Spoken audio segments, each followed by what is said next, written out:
गुणों की हमें जरूरत पड़ती है जब हम उन गुणों की धारणा करते हैं और उन गुणों में हम संपूर्ण हो जाते हैं। संपूर्ण मतलब हमारी नीड के अकॉर्डिंग।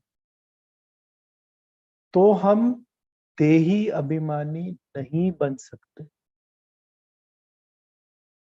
अब कैसे? मान लीजिए आपके जीवन में, आपके घर में कोई प्रॉब्लम, और आपने उस घर में आने वाली प्रॉब्लम के लिए योग किया, और जितना आपके घर में प्रॉब्लम था आपने उतना योग करके अपने अंदर सहनशीलता धारण कर ली। अगर आपका लक्ष्य इतना ही है तो आप देही अभिमानी नहीं बन सकते। क्यों? देही अभिमानी का मतलब क्या है? सोल कॉन्शियसनेस का मतलब क्या है? सोल कॉन्शियसनेस का मतलब ये है कि आपके एग्जिस्टिंग जीवन और एग्जिस्टिंग रोल से अपने आप को ऊपर उठाना। अगर आपके घर में किसी के साथ झगड़ा होता है, किसी के साथ लड़ाई होती है, और आप ये लक्ष्य रखते हैं कि मेरी कल से ये लड़ाई नहीं होनी चाहिए, तो आप उस व्यक्ति को एनालाइज करते हैं और अपने आप को उस व्यक्ति के प्रति एडजस्ट कर लेते हैं। बात समझ? एक पर्टिकुलर व्यक्ति के प्रति जब आप एडजस्टमेंट करते हैं, उसको सहनशीलता नहीं कहा जाता है, क्योंकि आपने अपनी बुद्धि लगा के एक व्यक्ति को एनालाइज करके उसके प्रति अपना एडजस्टमेंट क्रिएट किया, और हमको लगता है कि हमने सहन कर लिया। जब हम बाबा की मुरली सुनते हैं, बाबा क्या कहता है? तुम पूर्वज आत्माएं, दुनिया में जितनी भी आत्माएं हैं तुमसे गुणों का, शक्तियों का, मुक्ति का, जीवन मुक्ति का दान लेने आएंगी। और ये सेंटेंस सुन के जब हम दुनिया की सभी आत्माओं के प्रति अपना संबंध एक्सेप्ट करते हैं और सभी आत्माओं को कुछ ना कुछ देने का लक्ष्य रखते हैं, तब हमारे अंदर सर्वगुण संपन्नता आने की पॉसिबिलिटी क्रिएट होती है। अगर हमने सिर्फ हमारी लाइफ की प्रॉब्लम्स को देखा और लाइफ की प्रॉब्लम्स को देख के उसके अकॉर्डिंगली उतना सा गुण क्रिएट किया, तो जब वो प्रॉब्लम उससे बड़े स्केल की आएगी तो क्या होगा? हर बार हमें क्या करना पड़ेगा? हमें हर बार एडजस्टमेंट करना पड़े, हर व्यक्ति के अकॉर्डिंगली एडजस्टमेंट करना पड़े, हर सिचुएशन के अकॉर्डिंगली एडजस्टमेंट करना पड़ेगा। और आप अपने अंदर एनालाइज कीजिए, इस प्रोसेस में थकावट होती है, इस प्रोसेस में बुद्धि भारी होती है। पर जब हम बाबा का दिया हुआ लक्ष्य अपने जीवन में उतारते हैं, हम बाबा को और ड्रामा को ये कमांड देते हैं कि मुझे सर्वगुण संपन्न बनना है, मुझे सर्व आत्माओं को कुछ ना कुछ देना है। और इस लक्ष्य के ऊपर जब हम पुरुषार्थ करते हैं, तब हमारे जीवन की, हमारे लोकेलिटी की, हमारे आसपास की छोटी मोटी बातें अपने आप साइड पे होती हैं। उसके लिए कोई पुरुषार्थ हमें नहीं करना। जब हम सर्व गुणों का पुरुषार्थ करते हैं तो छोटे मोटे गुण अवगुण अपने आप साइड पे होते हैं। मैं कुमारों के साथ जब बैठता हूँ, उनसे बात करता हूँ, एक छोटा सा आपसे भी सीक्रेट शेयर करता हूँ। अगर कोई व्यक्ति आपकी बुद्धि को खींच रहा है, तभी सहनशीलता की बात आती है, या तो नेगेटिव या पॉजिटिव। या आपकी किसी के प्रति अटैचमेंट है, या किसी के प्रति कोई आपके प्रति कोई प्रॉब्लम क्रिएट कर, राइट? इन बोथ केसेस, जब आपको किसी से अटैचमेंट है, किसी के प्रति आपको खींच होती है, या तो वो किसी कोई प्रोडक्ट है, कोई चीज है, मटेरियल है, या कोई व्यक्ति, क्यों खींच होती है आप? इसका सूक्ष्म रीजन ये है कि जो गुण या जो प्राप्ति उस व्यक्ति में है, उस चीज में है, उसका अनुभव आत्मा ने अपने अंदर नहीं किया। मान लीजिए, दरवाजा भेज दे थोड़ा। मान लीजिए आपको अपने अंदर रॉयल्टी का अनुभव नहीं होता। रॉयल्टी समझते हैं ना, रॉयल स्वभाव आपको अपने अंदर अनुभव नहीं होता।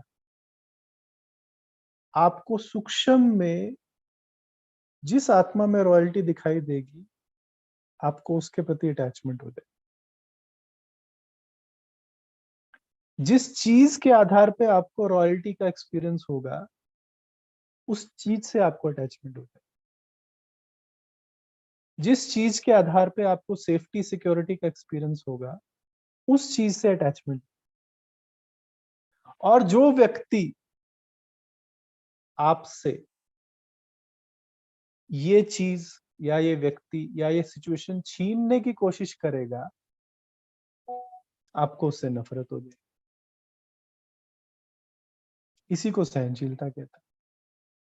जब कोई व्यक्ति हमसे वो चीज या वो बात या वो व्यक्ति या वो सैल्वेशन या वो पोजीशन या हमारी रिस्पेक्ट छीनने की कोशिश करता है, जिसके आधार पे हम अपने आप को सेटिस्फाइड फील करते हैं, तब हमें सहनशीलता का भाव फील होता है। होता नहीं है वो एक्चुअली। हमें क्यों फील होता है? क्योंकि वो व्यक्ति हमसे कुछ ले रहा है, कुछ हमसे अलग कर रहा है। कोई चीज जो हम चाहते हैं हमारे पास हो, या कोई व्यक्ति या सिचुएशन, वो हमसे ले रहा है। मान लीजिए दूसरे हमको रिस्पेक्ट करते हैं और एक पर्टिकुलर व्यक्ति हमारे से गुस्सा कर रहा है, और हम समझते हैं कि अब ये जो हमसे बात कर रहा है, इसके बेसिस पे दूसरे हमारे से रिस्पेक्ट देना बंद कर दे, मेरे बारे में क्या सोचेंगे।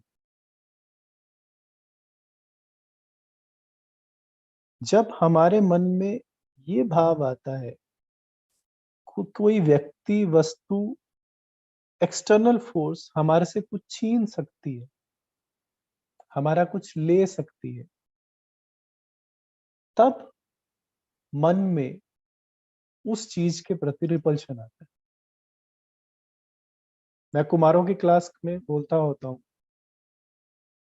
इवन अगर किसी के शरीर के प्रति अटैचमेंट है, आपको किसी के शरीर के प्रति अट्रैक्शन होता है, तो योग में सुंदर सुंदर सत्युगी शरीरों में घूमो, सब अटैचमेंट्स खत्म हो जाए, सब अट्रैक्शंस खत्म हो जाए।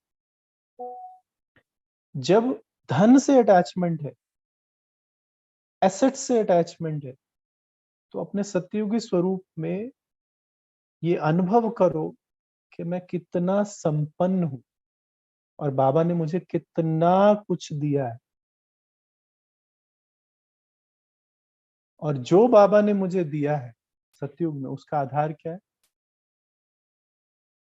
उसका आधार क्या है? अभी का पुरुषार्थ। कौन सा पुरुषार्थ? स्पेसिफिक कौन सा पुरुषार्थ? बाबा हर चीज स्वदर्शन चक्रधारी। वो अभ्यास है। पुरुषार्थ क्या है? संतुष्टता का, संतुष्ट रहने का। भाई जी अभी अगर हम एक्सपीरियंस करेंगे ना, अभी इसी में कि मुझे ये आगे जो इतना बढ़िया शरीर मिला, जहाँ मुझे किसी से अभी हम एक्सपीरियंस करके आगे के लिए हम करके जाएंगे ना। अभी वो चीज को हमने एक्सपीरियंस करना है। कौन सा एक्सपीरियंस? भाई जी जो आप कह रहे हैं ना कि किसी के शरीर की तरफ अट्रैक्शन, जब मुझे पता है कि मैं नेक्स्ट जन्म में सतयुग में जाने वाली हूँ, वहां मुझे अथाह ऐसी चीज पवित्रता वाली मिलने वाली, तो मेरी अट्रैक्शन किस आधार पे? खत्म हो जाएगी। किस आधार पे मिलने वाला? किसी के रंग रूप के हिसाब से ले लो। नहीं, वो हम उस बॉडीज में जाएंगे, बट किस आधार पे जाएंगे? श्रेष्ठ कर्म। हमारा अभी का श्रेष्ठ कर्म, पुरुषार्थ, प्योरिटी, समझ, प्योरिटी एंड प्योरिटी की जननी। That is the संस्कार that I am building right now. उसी पे ही मेरा सत्युग का मतलब फ्यूचर डिसाइड होगा। तो Yes. what all virtues I am imbibing right away, उसी से ही मेरा सत्युग का फ्यूचर डिसाइड होगा। एग्जैक्टली अभी हम इस बात पे आते हैं कि आपके अंदर सर्वगुण और शक्तियां किस आधार पे जमा होती हैं। जैसे कि हमने स्टार्टिंग में बात किया, अगर हम अपने करंट जीवन की प्रॉब्लम्स के आधार पे पुरुषार्थ करते हैं तो हमारे अंदर थोड़े से गुण आते हैं, बिल्कुल ऐसा चांद जैसी पतली सी लकीर। बट जब हम वो स्वमान लेते हैं जो बाबा हमें मुरलियों में देता है, उसको एक्सेप्ट करते हैं, जो रोल बाबा हमें देता है उसको एक्सेप्ट करते हैं, अंदर से गहराई से एक्सेप्ट करते हैं, उसके बाद हम जो पुरुषार्थ करते हैं उस रोल के अकॉर्डिंग जो बाबा ने हमको दिया है, तो हमारे जीवन में सर्व गुणों की धारणा हो सकती है। फॉर एग्जाम्पल अभी हम दादी वाली बात करते हैं और मुरली वाली बात करते हैं। एक एडमिनिस्ट्रेटर है, उसके पास 10 लोग हैं, एम्प्लॉय किए हैं, वो उनको सैलरी देता है और वो उनका काम करता है। उसका मतलब क्या है? काम करवाने तक। उसका मतलब क्या है? प्रॉफिट लेने तक। तो उसमें सिर्फ एक अच्छे एडमिनिस्ट्रेटर के गुण आएंगे बस।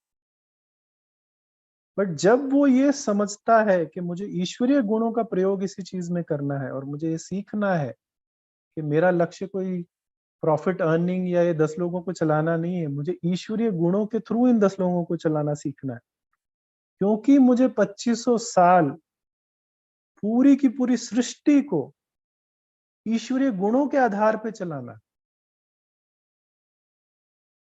मेरी सक्सेस इन 10 लोगों की एडमिनिस्ट्रेशन करना नहीं है, मेरी सक्सेस इन ईश्वरीय गुणों के थ्रू जो भी सेवा बाबा देता है वो करना है। सेवा करना नहीं, ईश्वरीय गुणों के थ्रू जिस विधि से बाबा कहता है उस विधि के थ्रू सेवा करना। सेवा करना बहुत इजी बात, किसी भी काम को पूरा कर देना बहुत इजी बात। जब आत्मा में ईश्वरीय गुणों का कॉन्फिडेंस आता है, जैसे कि मैंने आपको बहुत पिछली बार भी बताया, किसी को रिस्पेक्ट देना बहुत इजी बात है, बट शुद्ध रिस्पेक्ट, किसी से काम करवा लेना बहुत इजी बात है, बट उसके अंदर के गुण जागृत हो और वो अपनी इच्छा से ऑनेस्टली कोई चीज करे और वो गुण हम उसके अंदर इम्बाइब कर सके, ये लक्ष्य पे आधारित है। हमने हमारे लिए लक्ष्य क्या रखा? इसलिए दादी हमेशा कहती थी माताओं को,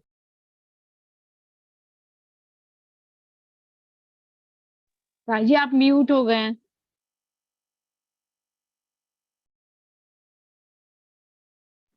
आप म्यूट हैं। आप म्यूट हो गए। मेरी आवाज आ रही है ना? अब आ रही है। अब आ रही है? अच्छा, कोई कॉल आ रहा था। तो दादी हमेशा यही कहती थी कि अगर तुम छोटा लक्ष्य रखोगे अपने घर का, अपने परिवार का, मैंने देखा चेन्नई में माताएं जीप लेके गांव गांव में जाके सेवा करती, तो सहनशीलता का आधार जो बाबा बोलता है वो स्नेह है। और स्नेह कब ओरिजिनेट होता है? जब हम अंदर से, मन से, जो बाबा हमारे लिए रोल फिक्स करता है, जो बाबा हमें स्वमान देता है, उन स्वमानों के आधार पे चलते हैं, तब हमें ये फील होता है, जैसे कि बाबा ने आज कहा कि सर्व के प्रति स्नेह है। एक बच्चा है, उसकी मम्मी है, बच्चा 100 गलती करे, मम्मी की इच्छा क्या होती है? ये ठीक हो जाए। वो कुछ भी करेगा, उसकी इच्छा होती है कि ये ठीक हो जाए।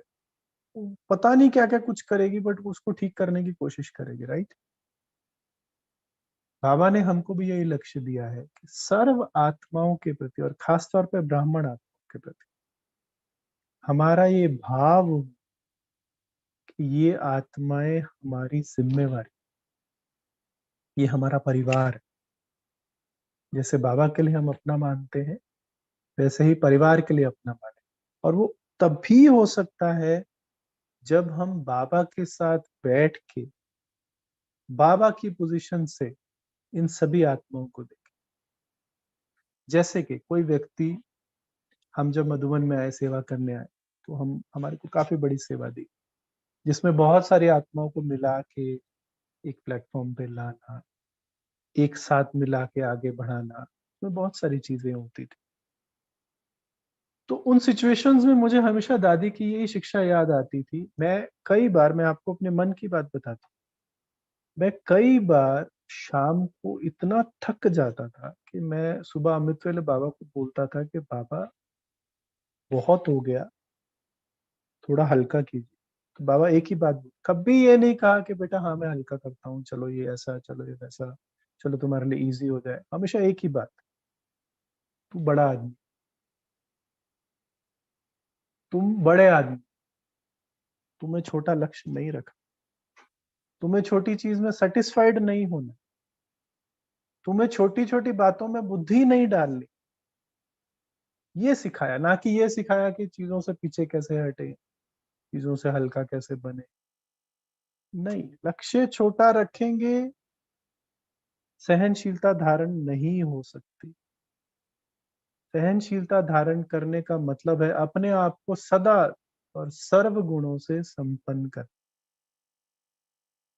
जब हम ज्ञान का एक पार्ट उठाने की कोशिश करते हैं और ज्ञान का दूसरा पार्ट छोड़ देते हैं,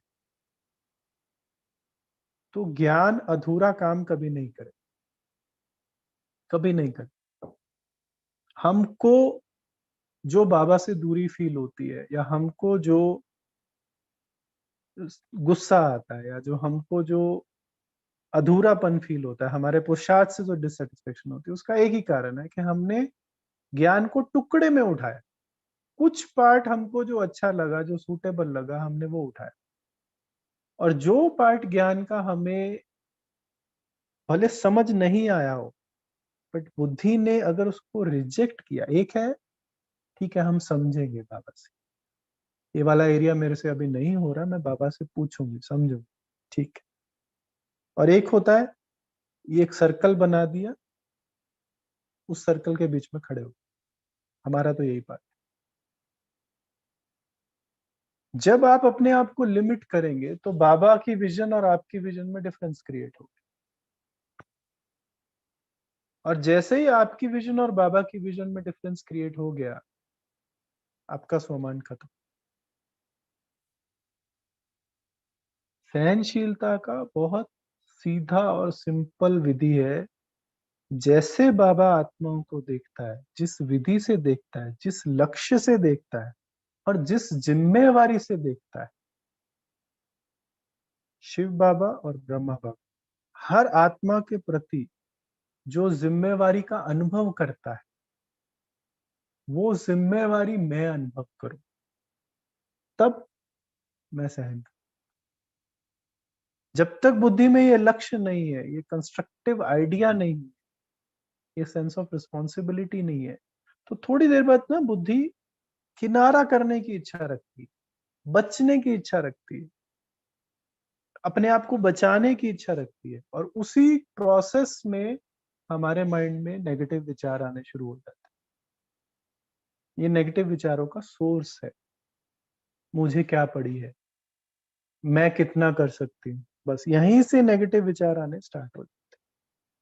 भले आप नहीं कर सकते, बट बुद्धि में अपनी स्थिति और अपना लक्ष्य पाप समान। मैं लाइंस पढ़ता हूं। बाबा ने कहा, स्नेह की मेहनत नहीं करनी पड़ती, स्नेही को मेहनत नहीं करनी पड़ती याद करने की। सिर्फ ज्ञानी है, स्नेही नहीं है, तो मेहनत करनी पड़ेगी।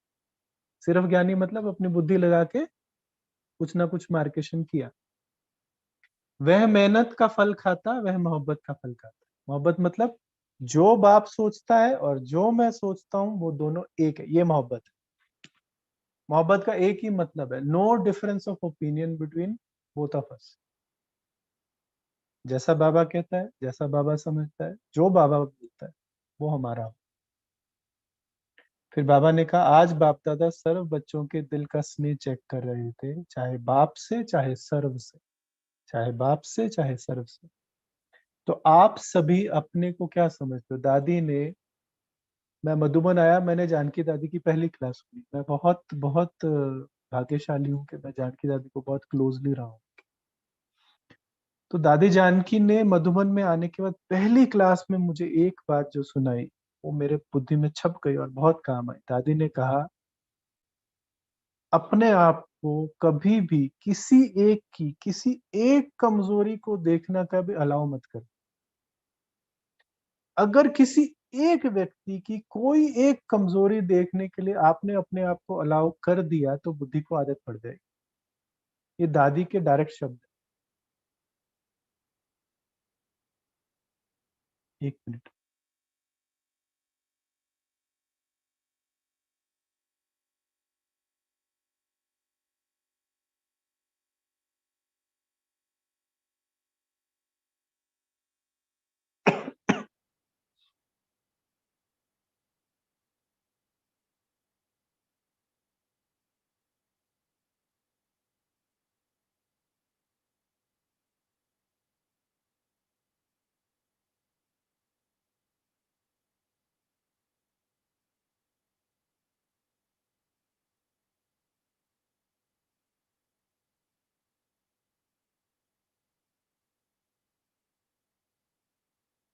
तो बाबा कहते हैं, स्नेही है स्नेही, जो समझते हैं दिल के स्नेही है वो हाथ उठाओ।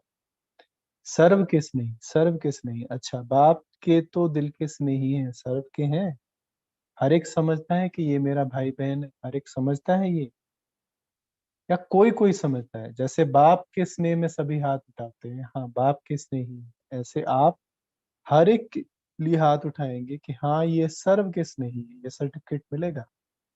और बाबा ने इंपॉर्टेंट बात बोली, बाप दादा ने पहले भी कहा था कि सिर्फ बाप का सर्टिफिकेट नहीं लेना है, ब्राह्मण परिवार से भी लेना है, क्योंकि इस समय बाप धर्म और राज्य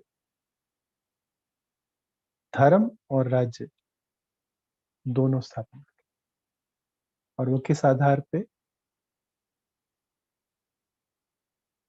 आपके आसपास जितनी डिफिकल्ट आत्माएं हैं और उनके साथ आपका जितना अच्छा संबंध है, क्राइटेरिया सिंपल। एक बहन हमारे को, नाम नहीं लेता हूँ, तो उन्होंने बोला कि भाई जी हम यज्ञ में कब समर्पित हो सकते हैं? मैंने कहा, कोई भी के आपको गाली निकाल के जाए और आपको बड़ा अच्छा लगे, जिस दिन आपका ये हो जाए उस दिन आ जाए तो समर्पित करा। बाहर वाले गाली निकाल के जाए उसका कोई क्राइटेरिया नहीं। वो तो हमारी बुद्धि ने डिमार्केशन बना दी कि भाई ये तो इनको कुछ नहीं आता, इनको कुछ समझ नहीं आता, छोड़ो। जिसको समझ आता है, जिसके साथ रह रहे हो, जो बाबा के बच्चे हैं, वो जब आपको अच्छी तरह से करे और आपको अच्छा लगे, दिल में खुशी हो। मैं आपको एक छोटी सी बात सुनाता हूँ। हमारे टीचर, मैं कर लेता हूँ चलो शेयर। मैं छोटा होता था, कुमार होता था सेंटर पे, तो दीदी का बड़ा प्यार होता था हमारे से, बड़ा कुछ सिखाते थे मेरे को। तो एक दिन मैं सेंटर पे आया, मैं किसी चीज में बड़ा उलझा हुआ था, तो मेरे को सामने कोई बहन दिखी, कोई कुमारी थी। तो मैंने पूछा दीदी कहाँ है? तो उसने कहा नहीं वो तो बाहर है। तो मैंने अपनी प्रॉब्लम उसी से पूछ ली, तो उसने जाके दीदी को सुना दिया। और दीदी ने सुबह मेरी जो क्लास लगाई पूछो मत, जो क्लास लगाई पूछो मत। मतलब अच्छी तरह से मेरी क्लास लगी। मैं 2 साल का था, 2 भी नहीं होगा शायद। तो दीदी क्लास लगा रही है, मैं खुश हो रहा हूँ। दीदी क्लास लगा रही है, मैं खुश हो रहा हूँ, मतलब अच्छी तरह से डांट लगा रही है, मैं खुश हो रहा हूँ। तो 2-4 मिनट तो दीदी डांटते रहे, फिर रुके मेरे को।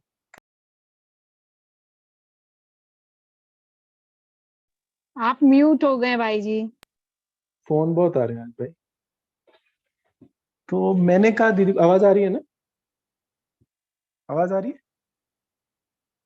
जी भाई जी आप। यस आ रही। तो मैंने कहा भाई देखो, डांट तो उसी को लगाई जाती है जिसको अपना मन है, पहली बात। दूसरी बात, भाई आपको मेरी चिंता है कि मैं कुछ बनूं, इसीलिए डांट रहे हो।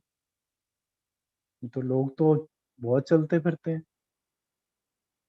जिसके प्रति कंसर्न होता है कि इसके अंदर से ये बात निकल जाए, ये ठीक हो जाए, व्यक्ति तो उसी को ही कुछ बोलता है ना, नहीं तो हम क्या कहते हैं, भाई हमको क्या लेना। तो दीदी ने मेरे को उस समय ये बात अंडरलाइन कराई कि सौरभ, ये जो तेरा भाव है ना, इसको कभी मत छोड़, और अगर तुमने इस भाव को नहीं छोड़ा तो तुम बहुत आगे जाओ।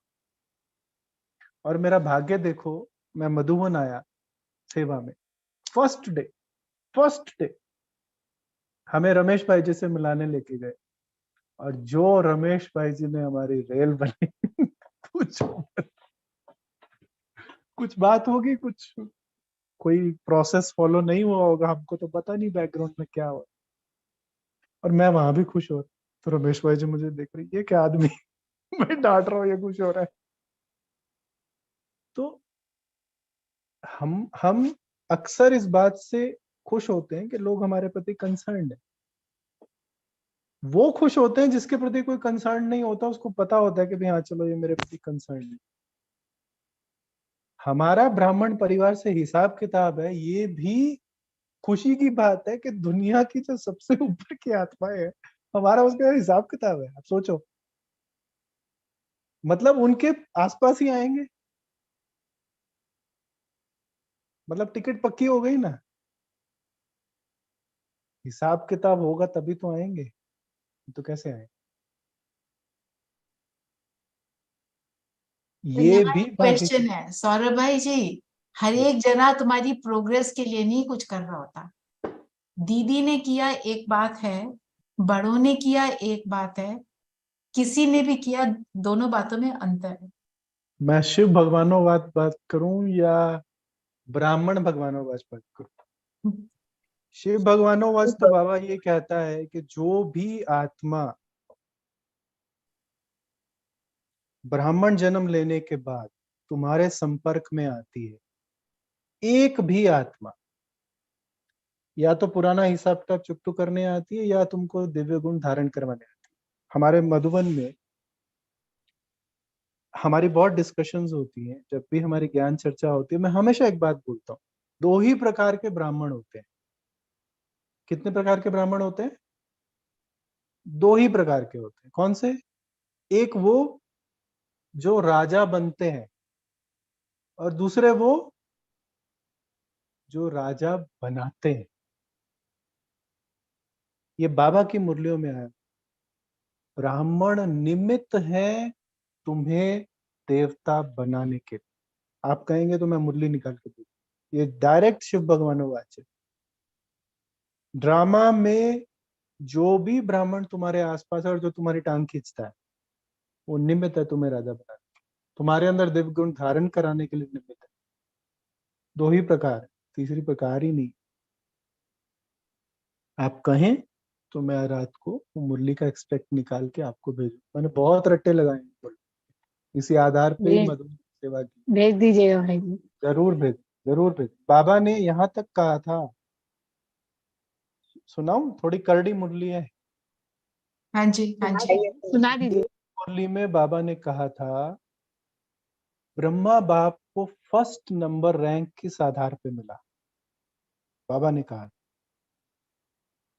बाबा ने कहा था, जो ब्राह्मण सर्व ब्राह्मणों का विरोध सहन करते हुए भी शिव बाबा की मत पर चलता है,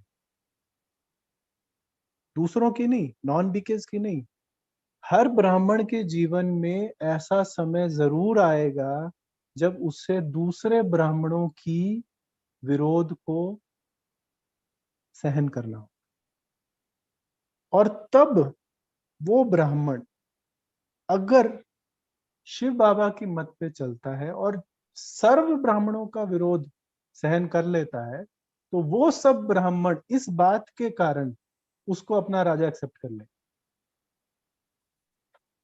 ये है कर्मों की गुह्य गति। ये शिव भगवान वाचा, आप कहें तो ये मुरली भी भेजूंगा। ब्रह्मा ने हर ब्राह्मण का विरोध सहन किया, हर ब्राह्मण का कोई ना कोई तकलीफ या दुख या प्रॉब्लम सहन किया, इसलिए ब्रह्मा नंबर वन आ पाए। यही एकमात्र कारण है कि सारे ब्राह्मण ब्रह्मा को कृष्ण मानते हैं। ये कर्मों की गुह्य गति।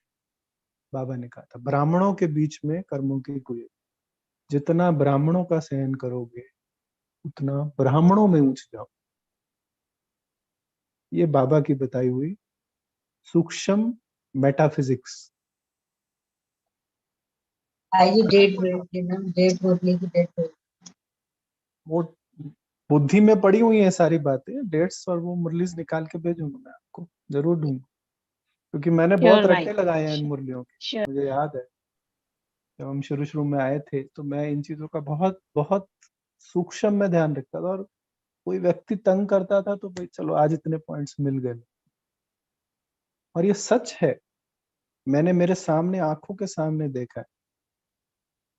जब 2 बार आपको तंग करेगा, तीसरी बार आपके सामने उसकी नजरें नीची होंगी, आपकी नहीं होंगी। और आपने अगर सात्विक विधियों का प्रयोग किया तो शिव बाबा आपके दिल में और आप शिव बाबा के। इसी से आत्मा को कॉन्फिडेंस आता है अपने आप कि हम बाबा हमारे साथ है। कोई क्वेश्चन है तो ले सकते हैं, टाइम हो गया है, पूरा कर सकते हैं। You answered my question.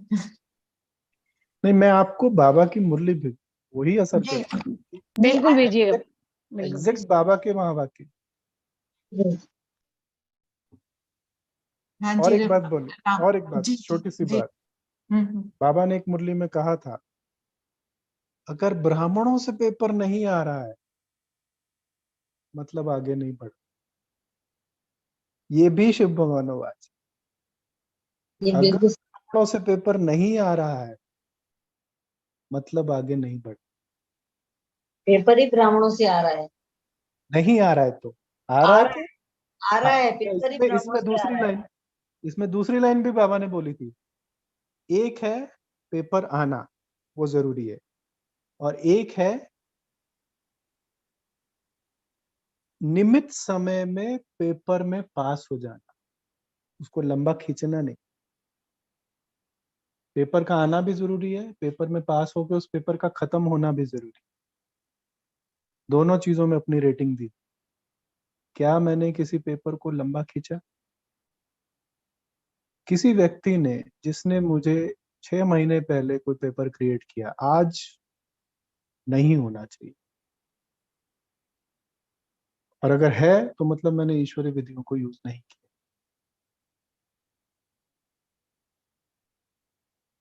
और जब हम कहते हैं पेपर आ रहा है तो लंबा खींचा पेपर को तो इसका मतलब मैंने पास नहीं किया है कम यूज किया बाबा को। और संकल्प चल रहे हैं अभी भी उस आत्मा के प्रति, तो बाबा को कम यूज किया है, पास पूरा नहीं किया। ठीक। रामवंश भाई ने हैंड रेज किया। भाई साहब ओम शांति। एक आप सेंटेंस बोल रहे थे उसको मैं पूरा करना चाहता हूँ। आप बोले कि आपके पास जितनी डिफिकल्ट आत्माएं हैं उनके साथ क्या होना चाहिए, वो थोड़ा सा पूरा कर दीजिए। देखिए, उनके साथ विश्व के महाराजन आप तब बनेंगे जब आप हर प्रकार की आत्मा के साथ चलना सीख जाएंगे। जो आत्माएं डिफिकल्ट हैं उन पे राजयोग का यूज करके उनके साथ चलना सीखने का कॉन्फिडेंस ले लेना, ये है हमारी डिग्री। जी जी आसान आसान सिंपल सिंपल मुस्कुराने वाली, बहुत मीठा बोलने वाली, बहुत प्यार से चलने वाली, इन आत्माओं की तरफ अगर मेरी बुद्धि बार बार खिंचती है कि मुझे इनके साथ रहना है, मुझे इनके साथ ही रहना है, मुझे इनके साथ ही चलना है, तो हम हमारा सिलेबस पूरा नहीं कर रहे हैं। ये हमारा सिलेबस है। हर प्रकार की आत्मा के साथ चलना सीखना ये हमारा सिलेबस है, जी जी ऑप्शनल नहीं है, ये हमारा सिलेबस है। जी जी। एक बात, दूसरी बात और एक क्लियर करना था भाई साहब। जैसे हमारे सेंटर कोई बहन है, टीचर बहन है, आप कोई सेवा लगी है, अगर आपकी क्षमता 1 घंटा आप खड़ा रह सकते हैं, अगर वो जबरदस्ती 2 घंटा, 2.5 घंटा, 3 घंटा कराए तो उस समय क्या करना चाहिए? आप पे खड़ा नहीं हो पा रहे हैं या कर नहीं पा रहे हैं? क्लास नंदू को पीछे की तरफ, हाँ पीछे की तरफ, वो जो आगे की तरफ लिखना, हाँ उधर की पीछे। सॉरी, हाँ जी सर। तो उस समय क्या, जैसे आप 1 घंटा खड़ा हो सकते हैं या जितनी सेवा दे सकते हैं, अगर उसके बाद डबल टाइम ट्रिपल टाइम लगने लग जाए, उस समय क्या करना चाहिए? उस आत्मा को खूब दुआएं देनी चाहिए, खूब नहीं तो दुआएं देनी। जैसे आपको खड़ा होने की सेवा, तो आप बैठ जाएंगे या कहेंगे कि अब हमको आराम करने की जरूरत है? वो ठीक है, बट पहले उसको खूब दुआएं दीजिए। जी जी। उससे 2 चीजें होंगी। देखिए, हमें किसी भी चीज में दिक्कत कब होती है? जब हमारी लिमिट क्रॉस होती है। जी ठीक जी, है? हाँ हाँ, यही बात पूछनी थी। लिमिट को क्रॉस होने पे 2 ही चीजें की जा सकती है, या तो लिमिट के नीचे आ जाओ या लिमिट को ऊपर ले। जी जी 2 ही चीजें हो सकती है, तीसरी तो कोई चीज नहीं है। जी उसकी विधि क्या है? आपको जो शरीर में दिक्कत है, जी जी, हाँ, शरीर में तो दिक्कत। दुख हो रहा है, जी जी जब आप दूसरी आत्माओं को दुआएं देंगी तो आपकी उस चीज के प्रति जो सहनशीलता है, शरीर के दर्द के प्रति, वो बढ़ जाएगी। और आपको वो जो थकावट है या जो प्रॉब्लम है, उसका जो एक्सपीरियंस है वो कम हो जाए।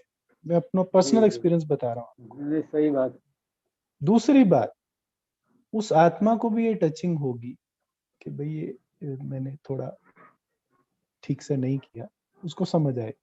बट अगर हम अपनी बुद्धि में उसके प्रति नेगेटिव चलाएंगे तो उसको भी समझ नहीं आएगी और हमारी क्षमता भी कम होगी। हमें डबल फायदा करना है, तो उसको दुआएं दो, आपकी क्षमता भी बढ़ेगी और उस आत्मा को समझ भी आएगी। और इस बात पे मैं एक रेफरेंस देना चाहता हूँ आप सबको। 24 जून 2023 मुरली उठाइएगा, मम्मा की मुरली पढ़िएगा। मम्मा ने कहा, ब्राह्मणों में जितने भी हिसाब किताब, उनको चुकतू करने की विधि एक ही है, टक्कर ना खाना। बस जितना टकराएंगे उतना हिसाब किताब बढ़े, जितना शुद्ध प्रेम पूर्वक व्यवहार करेंगे उतना जो एग्जिस्टिंग हिसाब किताब है वो खत्म हो जाए। मुरली पढ़िएगा, मैं बार बार भाई बहनों को उठा के पढ़ाता हूँ। 24 जून 2023 एक्सीलेंट मुरली, और इसी के ऊपर सहनशीलता। ठीक है बहन जी, और कोई क्वेश्चन है? पूरा करें। थैंक यू धीरे सर। से बोल रहे हैं दीदी, हमारा पैर थक रहा है। बोल सकते हैं, बट पहले शुभ भावना, रिक्वेस्ट कर दो। जी पहले जी, अच्छी हाँ तरह हाँ, शुभ भावना, जी जी जी, फिर आराम से बोलो। हाँ वो बताना चाहिए, जरूर बताना। अच्छा जी, 1 मिनट बाबा को याद करके, जिस बात से हमने शुरू किया था, हम हमारा लक्ष्य और उसके साथ के जुड़े हुए सारे बहाने, वो बाबा को सुनाए। 1 मिनट भाई जी, वो सुनील भाई ने हैंड रेज किया है, उनका ले लेते हैं। ओम शांति भाई, हाँ जी। अभी सिर्फ एक रिक्वेस्ट है, ये ग्रुप पे ऊपर ही आप शेयर करेंगे ना वो मुरली जो बता रहे हो? मैं मिनी बहन जी को जानता हूँ सिर्फ, जी मैं कोई नहीं, मिनी आप बहन भेज दीजिए। भेज दूंगा। मैं हाँ, मुझे भेज थोड़ा दीजिएगा, 1-2 मैं दिन का सबको। टाइम दीजिएगा, क्योंकि मेरे को हाँ वैसे इसका काफी कारोबार रहता है, बट हाँ, मैं माना ढूंढूंगा। सबको हमको मिल जाएगा ना? हाँ, हाँ हाँ, मिनी जरूर बहन मैं को दे दूंगी, मिल ओम जाएगी। शांति। अच्छा, एक फिर मेरी रिक्वेस्ट, मैं मुरली इस आधार पे भेजूंगा कि आप उसको प्रिंट करके अपने घर में, अपने ऑफिस में, ऐसे स्थान पे लगाइएगा आप सभी। मेरा ना एक पेट हॉबी है, हमारे डिपार्टमेंट में मैं ऐसी जगह पे मुरली के छोटे छोटे एक्सट्रैक्ट्स निकाल के भेजता हूँ, लगाता हूँ, चिपकाता हूँ जानबूझ के, जहाँ किसी की नजर पड़े। तो आप भी ये मुरली का एक्सट्रैक्ट निकाल के ऐसी जगह लगाइएगा जहाँ चलते फिरते आते जाते आपकी नजर पड़े, क्योंकि एक बार पढ़ने से बुद्धि कैच नहीं करती है, ये इसकी सूक्ष्म साइकोलॉजी है। चीज बुद्धि में बार बार रिपीट होनी चाहिए। मेरे पास एक बड़ा व्हाइट बोर्ड है, मैं उस पर लिख देता था, रोज आना जाना वहीं से, तो बार बार बुद्धि में रिपीट होती थी, इसलिए याद। ठीक है जी, मैं भेज दूंगा बहन जी को, लगा। थैंक यू जी। श्योर। थैंक यू भाई, थैंक यू। 1 मिनट बाबा को। भाई जी एक क्वेश्चन है। हाँ जी, क्वेश्चन पूछिए, ले सकते हैं रचना भाई। जी भाई जी मेरा ना, कोई क्वेश्चन? हाँ जी बोलो सीमा मेरा मैम। भाई जी मेरा लौकिक दुखा 18 साल का है।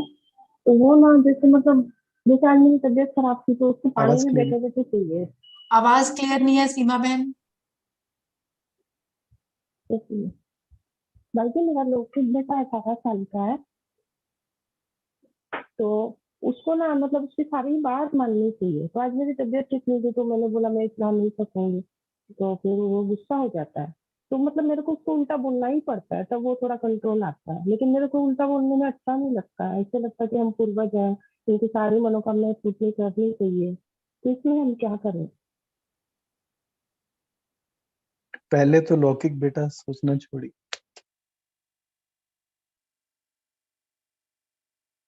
सारी दुनिया की आत्माएं आपकी क्या है?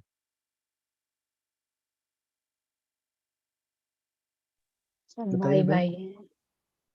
जी, नहीं, भाई भाई नहीं है, पूर्वज हैं। पूर्वज है, मतलब सारी हम्म, दुनिया की आत्माएं आपके बच्चे हैं। जी, देखो, वही टॉपिक जो आज शुरू से किया है, थोड़ी सहनशीलता धारण करेंगे, बहुत जल्दी खत्म होगी।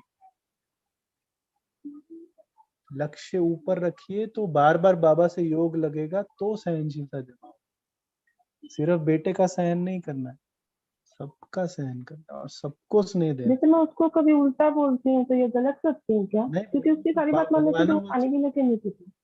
नहीं बोलना है। आपको बाबा सही विधि से भी कंट्रोल करना सिखाएगा ना, आप गलत विधि को एक्सेप्ट मत करो,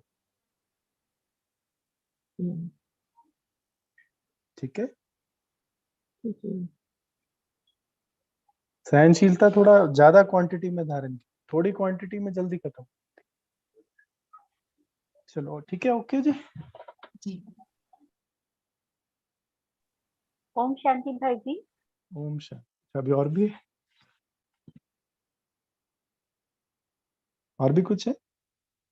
आई don't think there any more questions. हाँ जी, आप योग के लिए पॉइंट बताइए। वही कि हमने हमारे लिए जो लक्ष्य रखा हुआ है, और बाबा जो हमारे लिए लक्ष्य बोलता है, जो बाबा हमें देखता है, उसमें डिफरेंस क्यों है? वो अभी 1 मिनट योग में बाबा से बात करें।